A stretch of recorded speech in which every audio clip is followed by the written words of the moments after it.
was actually invented by a gentleman called Chuck Hull back in 1986. So as a technology, it's been around a lot longer than probably most members of the public would think. But obviously it's taken quite some time to get to mainstream presence like it has today.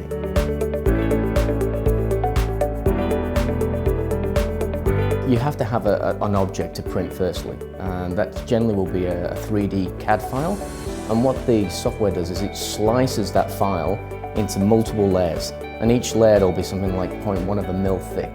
It then sends that data to the 3D printer, and it doesn't matter what 3D printer it is of all the different technologies, it just sends slice by slice as such to the printer, and it will just print that layer, and then it will print the next layer.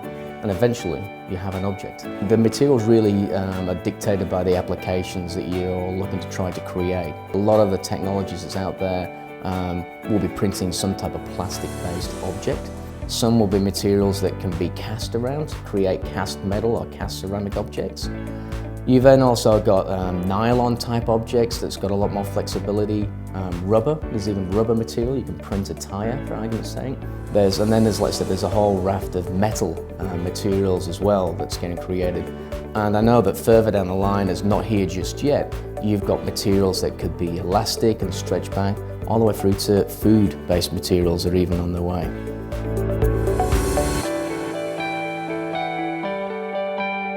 It's largely been used in medical science, manufacturing, auto manufacturing and so on, but I think now it's starting to cross that chasm where it's getting into small and medium-sized businesses where people are realising it's a great way to prototype products, to experiment and to get things to market a lot quicker. Leading edge schools are starting to have what they call maker spaces in schools, and it's a lot like what we saw in the 80s with the PC revolution, where they're having 3D printers and letting kids experiment with the tools. Traditional manufacturing doesn't enable you to create some of the complex shapes that is possible through 3D printing technologies. In the aerospace industry, designers have been able to redesign parts of an aeroplane and 3D print those parts, and the end part is a lot lighter and more efficient in terms of maybe airflow or fuel flow than what is possible through traditional manufacturing. It seems to be pushing out into lots of different markets and industries, and I think that's because of the rapid change in the actual materials that you can run through the printers. It's evolving very quickly and people are finding different opportunities to use it in their business.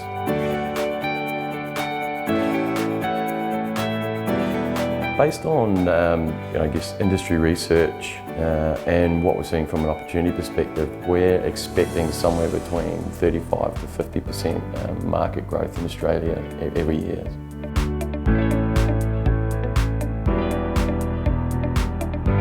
I think it's the most disruptive technology we've seen in the information age. Humans are great at imagining things, and what we saw on the internet was people imagining how they could move information and ideas around. 3D printing actually allows us to make ideas become physical realities. Now we can take information and ideas and transform software into physical things. There's no reason to feel threatened. In fact, it's one of the most amazing opportunities, and rather than try and defend against it or worry about the negative impact it might have, we need to get involved and participate in the revolution and help shape it.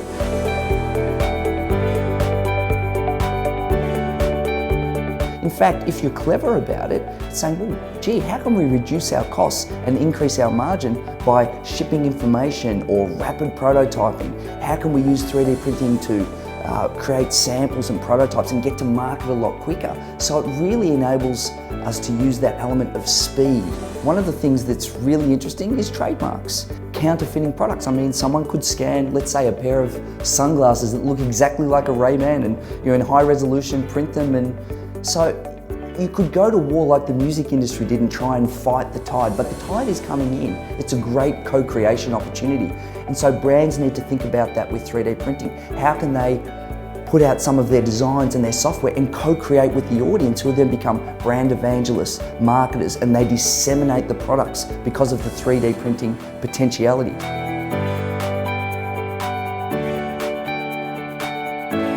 In fact, a lot of companies will start shipping information and designs and software, and the goods will be manufactured where they're used with the consumer in the place where it's needed. So it's going to have a really powerful impact on the environment because we no longer need to ship certain goods all around the world.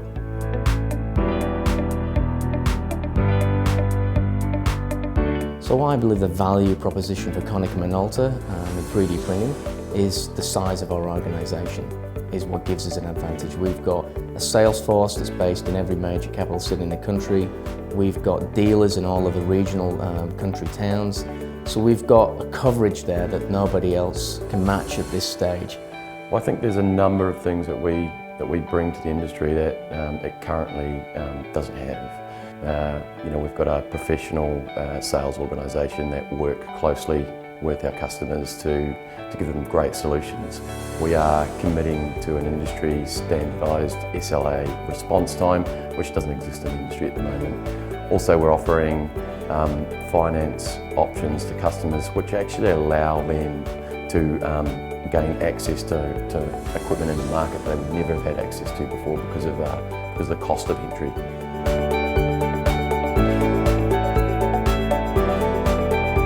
So 3D Systems were chosen because of the fact that they've got the broadest range of technology in the industry. There's 7 different technologies from consumer products all the way through to metal printing at the end.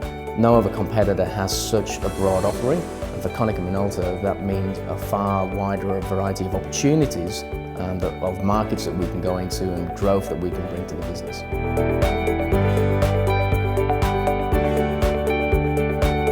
My interest is in the human impact that 3D printing can have. So if I could print something, it would be something like a prosthetic or something orthopedic or something that has effect on an individual's life. I have to think about it from my son's point of view. He would want me to print the Millennium Falcon most likely because he's a Star Wars nut. Maybe a pair of shoes in all the different colours. If you could 3D print me a nice pair of shoes like this, just on demand, what colour shirt am I wearing? I could do that, it'd be amazing.